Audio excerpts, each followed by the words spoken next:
Today I am going to start application of derivative. Indian force में about एक question 100% ही पूछा जाता है, चाहे कुछ भी हो जाए। तो चलिए आज हम जानेंगे application of derivative. That means derivation का जो अनुप्रयोग है कि हम किस तरीके से अपने दैनिक लाइफ में या दैनिक जीवन में किस तरीके से हम डेरिवेशन का प्रयोग करते हैं, उनके बारे में जानेंगे। तो सबसे पहले हम मोशन के रिलेट में देख लेते हैं कि मोशन के रिलेट में हम किस तरीके से हम डेरिवेशन का प्रयोग करते हैं और कहाँ कहाँ हम प्रयोग करते हैं। तो चलिए यहाँ पे फर्स्ट टॉपिक हम उठाए हैं एप्लीकेशन डेरिवेशन से motion in a straight line. That means यहाँ पे motion in a straight line क्या कहता है, इनके बारे में पहले हम जान लेते हैं। तो हम लोग जानते हैं कि स्ट्रेट लाइन दैट मीन्स किसी भी वे में या किसी भी लाइन में यदि मोशन दैट मीन्स वहाँ पे कोई ऑब्जेक्ट यदि मूव कर रहा हो तो जिस टाइम से मूव कर रहा हो दैट मीन्स वो मेरा मोशन है। ठीक, तो ये सब टोटली आप फिजिक्स या मैथमेटिक्स में आसानी से समझ चुके होंगे। इससे भी बेटर अच्छी तरीके से स्टडी किए होंगे आप फिजिक्स में। तो चलिए अब मैथ की बारी, और मैथ में क्या समझना है, बस सिंपल ही है। अब डेरिवेशन की कुछ हम अनुप्रयोग पढ़ लेते हैं, उसी के अनुसार यहाँ पे देखिए हम क्या यहाँ पे बता रहे हैं। डायरेक्ट हम इनकी कुछ डिफिनेशन और कुछ बता नहीं रहे हैं, डायरेक्ट हमें किस तरीके से इसे प्रयोग करना है अपने दैनिक जीवन लाइफ में वैसे बता रहे हैं। देखिए यहाँ पे क्या बता रहा है, इफ़ द डिस्टेंस बता रहा है and velocity of the particles. क्या बता रहा है, डिस्टेंस और velocity of the particles at any time T. मतलब किसी भी समय में यदि किसी भी ऑब्जेक्ट का यदि डिस्टेंस यहाँ पे क्या दिया गया आर एक्स एंड जो वेलोसिटी है वो भी है, तब क्या बताया गया है कि देखिए तब यहाँ पे बताया गया है कि जो वेलोसिटी होगा मेरा वेलोसिटी जो होगा वो dx बाई dt। देखिए क्यों होगा, थोड़ा सा ध्यान दीजिएगा। हम लोग स्टैंडर्ड 9th से ही पढ़ते आ चुके होंगे कि वेलोसिटी क्या होता है। देखिए हम लोग एक चीज़ जानते हैं कि जितनी टाइम में कोई डिस्टेंस डिस्प्लेसमेंट, हम लोग क्या पढ़े होंगे, जो जनरल फार्मूला होता है। देखिएगा यहाँ पे जनरल फार्मूला किसका, वेलोसिटी का। देखिए वेलोसिटी का जो जनरल फार्मूला पढ़े होंगे आप लोग, पढ़े होंगे displacement by time, by time, right, by time. Clear, ध्यान दीजिएगा यहाँ पे।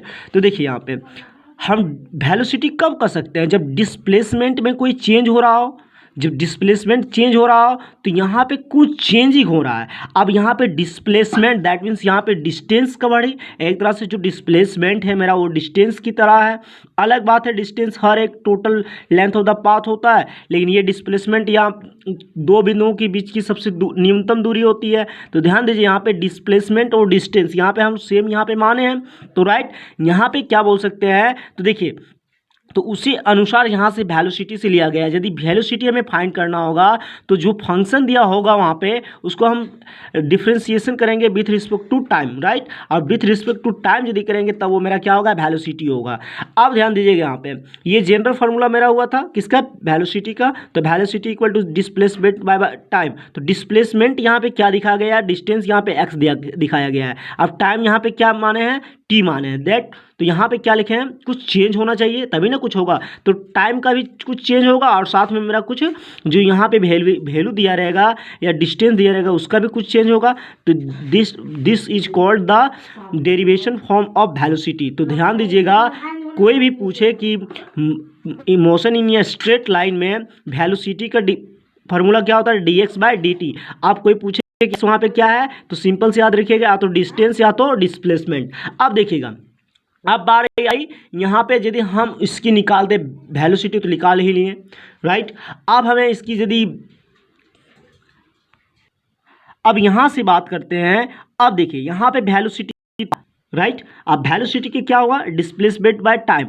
अब देखिए आप लोग एक चीज़ पढ़े होंगे, थोड़ा सा ध्यान दीजिएगा, आप लोग फार्मूला पे फोकस कीजिए कि आप जिस समय एक्सेलरेशन पढ़ रहे होंगे ना उस समय आप पढ़े होंगे कि देखिए वेलोसिटी में जो चेंज हो रहा है, ठीक, और बाय जितना टाइम में हो रहा है, क्लियर, जितना टाइम में मान के चलिए कुछ टाइम लग रहा है उसके बाद जैसे हम लोग क्या देखते हैं, सिंपली हम लोग एक्सेलरेशन की डिफिनेशन क्या देते हैं, the rate of change of velocity is called acceleration, right. तो वेलोसिटी में हमारी कुछ चेंज हो रही है, जितनी टाइम पे हो रही है वही मेरा एक्सेलरेशन होगा। तो देखिए वेलोसिटी में चेंज हो रहा है, दैट मीन्स यहाँ पे हम वेलोसिटी का डिफ्रेंसिएशन करेंगे विथ रिस्पेक्ट टू टाइम, तब हम क्या बोल सकते हैं, वो मेरा क्या होगा, एक्सेलरेशन होगा। क्या होगा, एक्सेलरेशन, जिसे हम ये से डिनोट करेंगे यहाँ पे।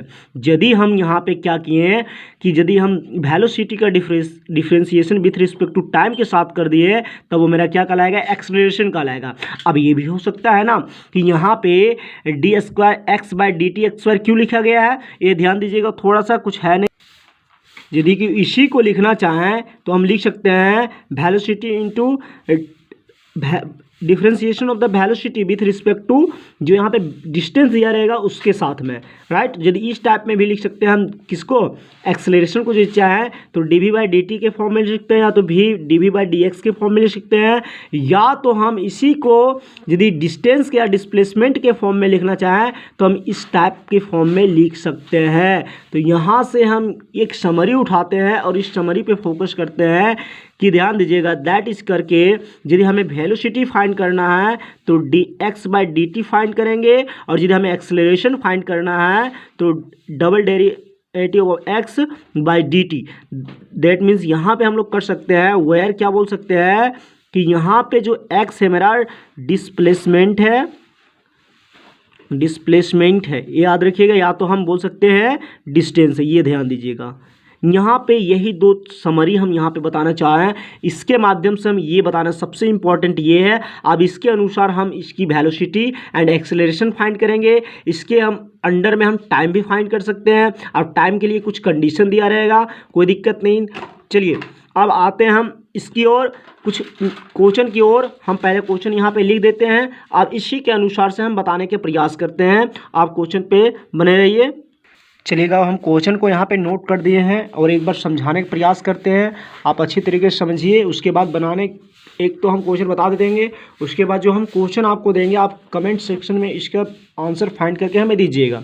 देखिए इफ़ क्या बता रहा है, S equal to T cube minus 4t square plus 5, क्या कर रहा है, डिस्क्राइब्स, ये वर्णन करता है, किसको करता है भाई, द मोशन ऑफ ये पार्टिकल्स, मतलब कोई पार्टिकल्स की मोशन को ये डिस्क्राइब कर रहा है। अब क्या दिया गया है, देन इट्स वेलोसिटी बोल रहा है कि इसकी वेलोसिटी क्या होगी, कब, जब द एक्सेलरेशन वैनिश, कभी भी एक चीज़ याद रखिएगा, कभी भी एक्सेलरेशन जब वैनिश होगा तो टोटल एक्सेलरेशन की वैल्यू जो होती है इज इक्वल टू 0, राइट। तो देखिए यहाँ पे हमें क्या करना है, हमें वेलोसिटी फाइंड करना है। एस मेरा डिस्प्लेसमेंट, हमेशा याद रखिएगा यदि इस फॉर्म में होगा तो हमेशा डिस्प्लेसमेंट या तो डिस्टेंस ही दिया रहेगा, मतलब जिस तरह यहाँ पे हम एक्स की टर्म में यहाँ पे फाइंड किए ना, यहाँ पे हमें एक्स एस की टर्म में फाइंड करना पड़ेगा, राइट।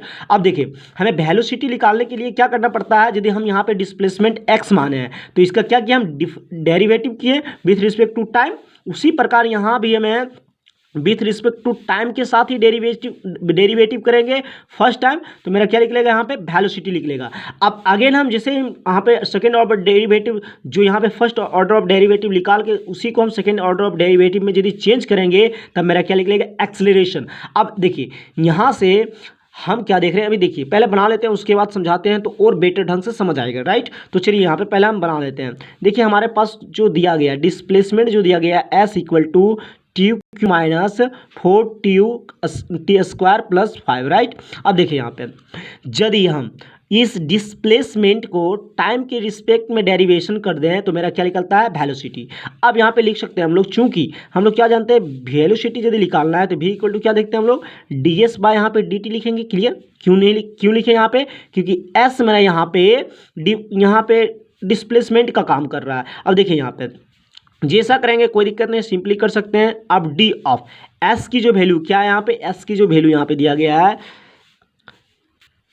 एस की जो वैल्यू है यहाँ पे, अब क्या करेंगे, पुट कर देंगे, तो यहाँ पे क्या हो जाएगा, T cube minus 4t square और प्लस 5, और बाय यहाँ पे क्या होगा, डी टी। अब इसके विथ रिस्पेक्ट हमें क्या करना है, डेरिवेशन कर देना है। तो देखिए डेरिवेशन करेंगे तो क्या होगा, यहाँ पे टी क्यू की जो डेरिवेशन करें तो क्या हो जाएगा, 3t स्क्वायर, ये तो सिंपल आना चाहिए। अब यहाँ पे ये तो बताएंगे भी नहीं कि ये कैसे आया, आपको खुद पता होना चाहिए, इतनी नॉर्मल चीज़। देखिए यहाँ पे कितना होगा, माइनस 80 होगा और यहाँ पे कांस्टेंट टर्म तो 0 हो जाएगा। ये मेरा डिफरेंशिएशन हो गया, राइट। अब देखिए एक बार डिफरेंशिएशन किए तो मेरा वेलोसिटी निकला। अब देखिए यहाँ पे हमारा टाइम रिक्वायर कर रहा है कि टाइम सबसे पहले इंपॉर्टेंट है। यदि टाइम निकल गया तो वेलोसिटी की वैल्यू फाइंड हो जाएगा, क्योंकि हमें क्या निकालने बोल रहा है, then the velocity of the particle से ही पूछ रहा है।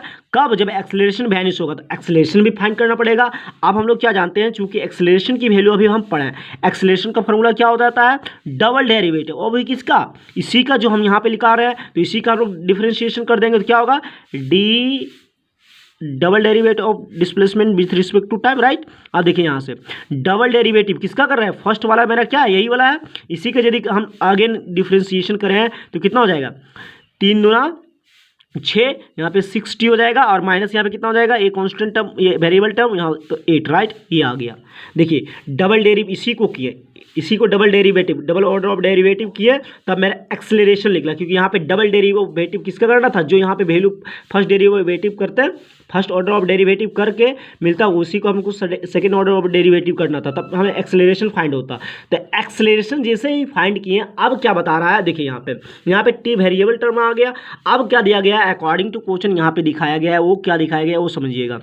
यहाँ पे क्या दिया गया है कि एक्सेलरेशन मेरा क्या है, वैनिश, मतलब दैट मीन्स 0 है, राइट। तब यहाँ पे चूंकि अकॉर्डिंग टू क्वेश्चन क्या देख रहे हैं, अकॉर्डिंग टू क्वेश्चंस यहाँ पे देख रहे हैं कि एक्सेलरेशन जो वैनिश, दैट मीन्स यहाँ पे एक्सेलरेशन जो होगा कितना होगा, 0। और एक्सेलरेशन की वैल्यू क्या है यहाँ पे 60 और माइनस यहाँ पे 8 इक्वल टू 0, राइट। अब यहाँ से हम टाइम की वैल्यू निकाल लेते हैं। क्यों निकालें यहाँ पे टाइम की वैल्यू, ये ध्यान दीजिए, क्योंकि हमको वेलोसिटी फाइंड करना है और वेलोसिटी जो है मेरा टी के टर्म में है। तो यहाँ से हम वैल्यू फाइंड करेंगे पहले टी की, तभी यहाँ पे पुट करके आसानी से वैल्यू फाइंड कर सकते हैं। तो यहाँ पे क्या करेंगे, जब टी की वैल्यू निकालेंगे कितना होगा, माइनस हो जाएगा +8 और यहाँ बाय 6, यदि हम यहाँ पे कैंसिल आउट करें तो 4/3, ये मेरा टाइम निकल गया, राइट। सेकेंड में जो निकला कोई दिक्कत नहीं, यहाँ पे सेकेंड निकल गया। अब देखिएगा यहाँ पे टाइम तो मेरा सेकंड निकल गया।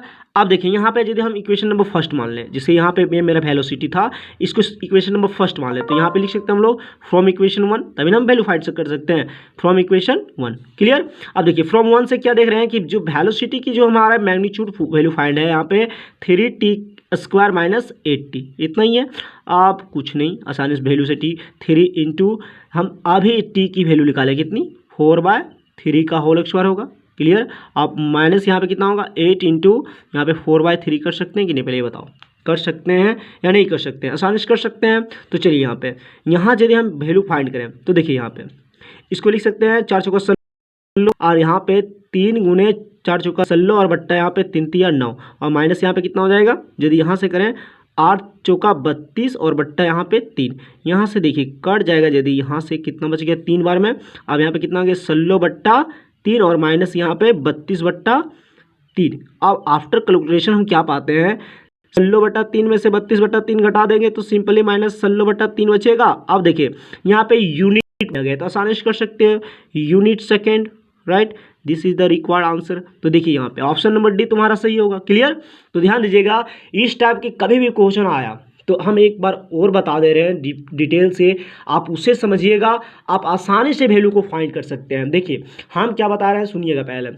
यदि इस टाइप से यदि दिया रहेगा तुम्हारा क्वेश्चन और बोले describe as a motion of a particles, तब हमें क्या करना है, सिंपल सी फोकस करना है। जो मेरा वैल्यूएशन दिया वो मेरा डिस्प्लेसमेंट है, ठीक, डिस्प्लेसमेंट है। एक बार यदि उसका differentiation with respect to time के साथ किए तो मेरा क्या हो जाएगा, वेलोसिटी होगा। और यदि जो मेरा value first order of value find किए हैं, फर्स्ट ऑर्डर ऑफ डेरिवेटिव किए हैं, उसके बाद जो उसे फिर से अगेन हम यदि डेरिवेटिव कर देंगे तो मेरा एक्सेलरेशन निकल जाएगा। ये हमेशा ध्यान दीजिएगा, एक बार फर्स्ट ऑर्डर ऑफ डेरिवेटिव किए तो मेरा वेलोसिटी निकलेगा, ये सेकंड ऑर्डर ऑफ डेरिवेटिव किए तो मेरा एक्सेलरेशन फाइंड हो जाएगा। अब ध्यान दीजिए, ये वेनिश बार बार क्वेश्चन पूछा जाता है और अगर 100% हो सकता है, ये हम तो उतना नहीं बता सकते हैं, इतना हम बता सकते हैं कि अबाउट 58% चांस है एयरफोर्स में आने का। ये वाला देखिए यहाँ पे वैल्यू कुछ दे सकता है, ये लगभग 58% चांस है एयरफोर्स में आने का।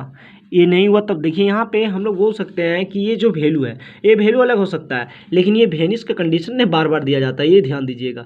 बार बार वेनिस की कंडीशन बार बार दिया जाएगा और 100% पूछा जाएगा। ये ना पूछे तो वो है एप्लीकेशन ऑफ डेरिवेशन का, जो जैसे वॉल्यूम से रिलेट है, स्क्वायर से रिलेट है, ये सब के बारे में बताया जाएगा, कोई दिक्कत नहीं। भी फर्स्ट टॉपिक हम स्टार्ट किए मोशन इन स्ट्रेट लाइन। देखिए ये जो हम बताएं आपको यदि समझ आया होगा तो कोई दिक्कत नहीं। हम एक और क्वेश्चन यहाँ पे लिख दे रहे हैं, लिखने के बाद आप उसका सॉल्यूशन करके आप कमेंट सेक्शन में चेक कीजिए, इसकी आंसर क्या होगा उसके बाद हमें बताइएगा, ठीक। तो देखिएगा हम क्वेश्चन यहाँ पे नोट कर दे रहे हैं, आप क्वेश्चन को अच्छी तरीके से देख लीजिए। सॉरी फॉर हम तो अच्छी तरीके से हम एडिट नहीं कर पाते हैं, जितना हो सके हम आप तक क्वेश्चन पहुंचाने के प्रयास करते हैं। तो देखिए हम आप सभी के लिए इतना मेहनत कर रहे हैं, आप मेरे लिए भी कीजिए थोड़ा सा, कुछ नहीं बस थोड़े से सब्सक्राइब कर दीजिए, बस उतना ही मेरे लिए काफ़ी है। और इस तरीके से वीडियो आप देखना चाहते हैं तो बेल आइकन को भी प्रेस कीजिए ताकि हर एक वीडियो की नोटिफिकेशन आप तक पहुंचे। और देखिए ये क्वेश्चन एक बार अच्छी तरीके से देख लीजिए, मेरे पास उतनी हाई क्वालिटी की कैमरा भी नहीं है, हम मोबाइल से शूट ही करते हैं और आप तक पहुंचाने का प्रयास करते हैं। देखिए हम एक बार समझाने का प्रयास करेंगे, आप समझिए। देखिए क्या दिखाया गया है यहाँ पे, इक्वेशन स्ट्रेट लाइन का दे दिया गया। देखिए यहाँ पे डिस्प्लेसमेंट दिए 2q -9 t square plus 12 t है, वेयर एस और t यहाँ पे क्या दिखाया गया है, जो डिस्प्लेसमेंट और टाइम को रिप्रेजेंट कर रहा है वो दिखाया जा रहा है रिस्पेक्टिवली। यहाँ पे आप देखिए क्या, अब पहला लास्ट जो कंडीशन यहाँ पे लास्ट लाइन में जो लिखा है वो ध्यान दीजिएगा। आफ्टर हाउ लॉन्ग, कितना समय लगेगा और कितना लंबा समय लगेगा, क्या पूछ रहा है वो देखिए यहाँ पे। बिल भी क्या होगा, कितना समय तक लगेगा। The acceleration of the particles is zero, यदि मेरा एक्सेलरेशन जीरो हो जाए तब बताओ इस पार्टिकल्स को मूव करने में कितना समय लगेगा। तो देखिए यहाँ पे हमें सबसे इंपॉर्टेंट यहाँ पे टॉपिक लेना है एक्सेलरेशन की ओर। देखिए यहाँ पे देखिएगा ये एक्सेलरेशन यहाँ पे दिया गया है, तो एक्सेलरेशन की वैल्यू फाइंड करना होगा, तभी नहीं यहाँ पे जीरो पुट करेंगे उसकी टोटल बराबर। तो देखिए एक्सेलरेशन फाइंड करने के लिए क्या करना पड़ेगा, पहले इसकी फर्स्ट ऑर्डर ऑफ डेरिवेटिव कर लेंगे, अब इसी को हम सेकंड ऑर्डर ऑफ डेरिवेटिव कर लेंगे। अब सेकंड ऑर्डर ऑफ डेरिवेटिव मेरा क्या कहलाता है, एक्सेलरेशन। तो एक्सेलरेशन टोटल उसका बराबर कितना हो जाएगा, जीरो। अब जीरो से इक्वेट करेंगे, मतलब इक्वेशन के बाद जो इक्वेट करने के बाद जो वैल्यूएशन आएगा तुम्हारा, वही वैल्यूएशन तुम्हारा टाइम होगा। This is the final answer. तो देखिए इस टाइप से वीडियो हम 2 या 4 हम तो टेलीग्राम आप देखेंगे, हम यूट्यूब से वीडियो देख के हम बनाने के प्रयास करेंगे, टेलीग्राम एक चैनल बनाएंगे जिसके माध्यम से आप तक हम ऐसे ऐसे क्वेश्चन पहुंचाएंगे जिससे आप आसानी से एग्ज़ाम क्रैक कर सकते हैं। तो चलिए दोस्तों इतना आज के लिए इतना ही, और thanks for watching this video. और नेक्स्ट टॉपिक में हम लेकर आएंगे आप किसी भी जैसे रेट ऑफ चेंज इन किसी भी डायरेक्शन में, यदि हमें कोई भी रेट ऑफ चेंज मतलब किसी भी टाइम के साथ यदि हम चेंज कर रहे हैं किसी भी लेंथ को या तो हाइट को, तो किस तरीके से करेंगे इसके बारे में हम आगे पढ़ेंगे नेक्स्ट टॉपिक में। एप्लीकेशन ऑफ डेरिवेटिव की पूरी क्लियर इतनी अच्छी तरीके से क्लियरेंस करेंगे ना, आप कभी सोच भी नहीं सकते हैं, कोई दिक्कत नहीं। चलिए ये क्वेश्चन बना के आप चैट सेक्शन में अवश्य लिखिएगा। Thanks for watching this video.